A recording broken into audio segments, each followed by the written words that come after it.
Hey, welcome back. We are going to be talking about the gouache paint, and I will be talking about the differences that you may find with gouache that you have at home, or if you're buying it and working with it for the first time, some things that you may notice. Gouache is a matte paint, and it tends to be more on the opaque side. And so matte means that it's not shiny, and opaque means it's not see-through. Now, it's not necessarily completely opaque.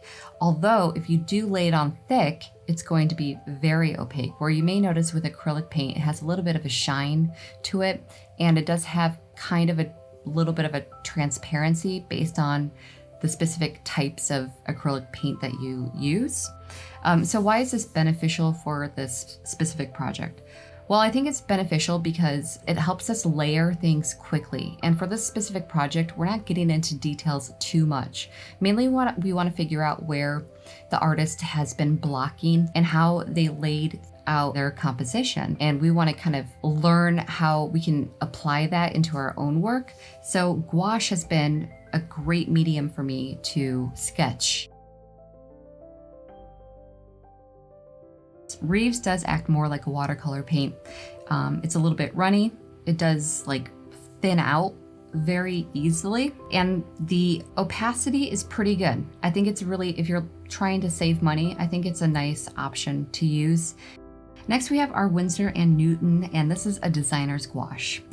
Now, designer's gouache is very expensive. You could be spending like $20 a tube of paint for designer's gouache. And Winsor Newton gouache is great. I mean, it's really nice. But I'm not using this in this course. And the reason why, this does re-wet. And actually, I don't want my paint to re-wet. So what does that mean? It means that after it has dried, whether it's on your paint palette or on your paper, if you wet it back up again with water, it's going to reactivate and kind of mush and move all over the place. And that's one of the reasons why people have the hardest time with gouache, is because they can't predict what it's going to do.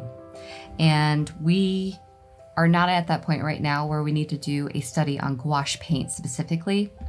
What I want to do is learn more about how to put everything together. So we are going to use this paint, the Holbein gouache. And when it does dry, it acts more like an acrylic paint, meaning once it dries, it's pretty hard, and you will most likely have to add a little bit more paint after it has dried in order to create your painting.